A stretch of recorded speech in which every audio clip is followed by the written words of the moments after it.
शाम का वक्त था। शहर की भीड़ भरी सड़कों पर लोग अपने अपने कामों में लगे थे। एक साधारण सा सलवार सूट पहने, कंधे पर कपड़े का बैग लिए एक लड़की धीरे धीरे फुटपाथ पर चल रही थी। किसी को नहीं पता था कि ये लड़की असल में कौन है। ये लड़की थी जिले की बीएम अनन्या चौहान।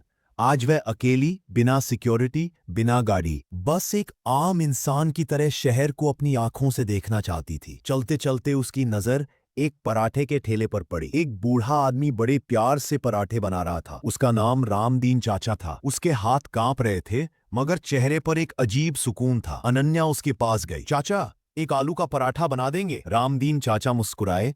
अरे बिटिया, अभी बनाता हूँ, ताजा ताजा खाओगी। उसने पराठा सेकना शुरू किया। घी की खुशबू ने अनन्या को सच में घर की याद दिला दी। अचानक ब्रेक की आवाज आई। एक सफेद बोलेरो जोर से ब्रेक लगाकर वही आकर रुकी। उसमें से उतरा थाना प्रभारी इंस्पेक्टर अरुण ताकुर। ऊंची मूछ, दो गुंडे जैसे कांस्टेबल साथ में, और चेहरा ऐसा जैसे पूरा मोहल्ला उसी का बाप का हो। उसने रामदीन चाचा को घूरा। ओए बुढ़े, मैंने कितनी बार कहा है यहाँ ठेला नहीं लगेगा। रामदीन चाचा ने हाथ जोड़ लिए। साहब, कल मेरा बेटा ऑपरेशन में है, 2 पैसे कमा लूं तो। अरुण ताकुर चीखा। सेंटिमेंट मत दिखा, हिस्सा कहाँ है? अनन्या सुनते ही तमतमा उठी। रामदीन कुछ कह पाता उससे पहले एक कांस्टेबल ने तवा लात मारकर गिरा दिया। रामदीन चाचा की उबलती आंखों में आंसू थे। अनन्या बर्दाश्त नहीं कर पाई। ये क्या कर रहे हैं आप?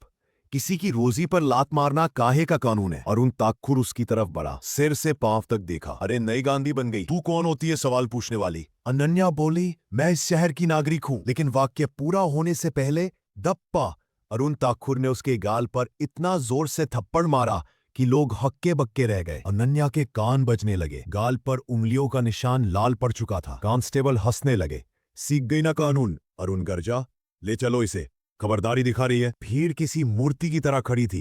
डर के मारे कोई आगे नहीं आया। थाने पहुंचते ही उसे धक्का देकर महिला लॉकअप में डाला गया। अंदर 2 और महिलाएं थी। एक रो रही थी, दूसरी कांप रही थी। अनन्या ने पूछा, तुम लोग यहाँ क्यों हो? एक ने कहा, दीदी, गलती बस इतनी कि मैंने दहेज की शिकायत कर दी, अब झूठे केस में बंद हूं। दूसरी बोली, मैंने दुकान वाले को पैसे ज्यादा देने से मना किया, बस पुलिस को बुला लिया उसने। अनन्या की सांस भारी हो गई। ये वो शहर है जिसे मैं संभाल रही हूँ, उसने खुद से कहा। कुछ देर बाद अरुण ताकुर अंदर आया, छड़ी घुमाते हुए। मैडम जी, साइन कर दे इस पेपर पर। लिख दे कि रात में नशे में थी और मारपीट कर रही थी। अनन्या ने कहा, मैं झूठ पर साइन नहीं करूंगी। अरुण के चेहरे पर शैतानी मुस्कान आई। ठीक है, दूसरा तरीका अपनाते हैं। 2 सिपाही अंदर आए। एक ने उसके बाल पकड़कर जोर से खींचा, दूसरे ने उसे जमीन पर धक्का दिया।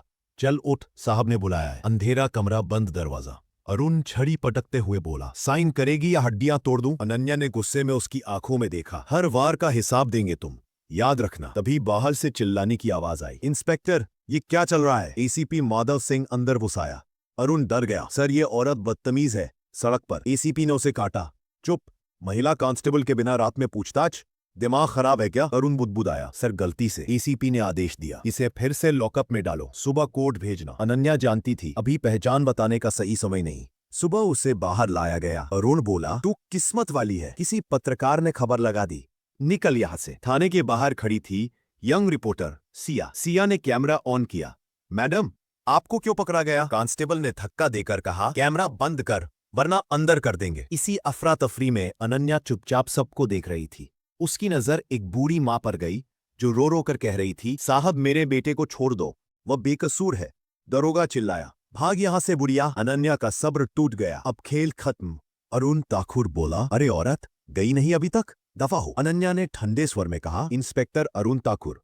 अरुण चौंक गया। फिर उसने बाकी को देखा। Constable Ravi, constable Yogesh, constable Seema, तीनों के चेहरे सफेद पड़ गए। अनन्या ने जेब से एक छोटा पुराना फोन निकाला और एक नंबर डायल किया। सब समझ गए, अब मौत आने वाली है।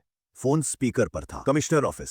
बोलिए। अनन्या बोली, कमिश्नर साहब को बोलना, डीएम अनन्या चौहान लाइन पर है। थाने में सन्नाटा। कुछ ही सेकंड में कमिश्नर की घबराई आवाज आई, मैडम, आप ठीक है? आपने थाने से कॉल क्यों किया? अनन्या बोली, क्योंकि कमिश्नर साहब, कल रात में यही की सरकारी मेहमान थी। अरुण के पैर कांपने लगे। 5 मिनट में 10 गाड़ियां थाने पर ब्रेक मारकर रुकी। एसपी, एसएसपी, सभी बड़े अधिकारी अंदर घुसे। सबने एक साथ अनन्या को सलाम किया। उनके गाल पर थप्पड़ का नीला निशान देख सबका खून खौल उठा। अनन्या बोली, जो कल एक आम औरत के साथ किया गया, वही मेरी अदालत में अपराध है। फिर उसने आदेश दिया, इंस्पेक्टर अरुण ताकुर, कांस्टेबल रवि, योगेश, सीमा, तुरंत सस्पेंड। अभी यही एफआईआर दर्ज करो, मारपीट, भ्रष्टाचार, गैर कानूनी हिरासत और दबाव बनाने की धाराओं में थाने में हलचल मच गई। अरुण ठाकुर धड़ाम से घुटनों पर गिर गया। मैडम, गलती हो गई।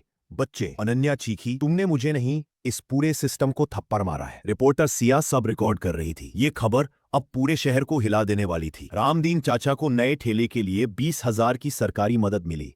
दोनों औरतें रिहा कर दी गईं। थाने की आधी टीम लाइन हाजिर हुई और शहर को पता चला, जब डीएम अपना भेष उतारती है तो पूरा सिस्टम हिल जाता है।